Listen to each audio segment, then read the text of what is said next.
Yo, what's up mga ka-farmers? So, ngayon po mag-i-spray tayo ng insecticide. Nung ginamit natin insecticide, boy? Alika. NMB. Attendance check. Triple check, boy. So, ito yung ginagamit namin mga ka-farmers. No, ayan o, hindi ko nahawakan no. Kasi, chronic, notorious. Ayan o.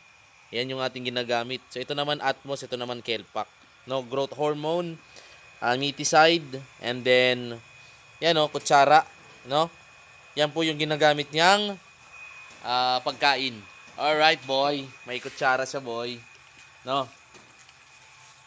So spray tayo ng insecticide dito sa ating mga punla. So ang aming i-sprayan lang mga ka-farmers is itong mga gulay, no? Yan, mga gulay. Pero doon sa papaya, ayan oh, yung papaya na yan, hindi namin yan sinasama sa pag-spray. Kasi nga, delikado, no? And, ito mga ka-farmers, kung bakit kailangan natin mag-spray, no? Medyo maraming mga tama ng mga uod. Ayan oh, no? So far, bagsak na siya sa quality. Pero kung itatanim nyo po ito, no, kung itatanim natin ito sa ating mga farm, pwede pa naman 'yan. No. Kasi pag nagpalit ng dahon, hindi good as new yung ating punla, no. So minsan kasi may nakakalusot na mga kuwan, na mga uod. Doy, oh, red light na 'yan, doy. Hindi na kuwan, hindi na charge.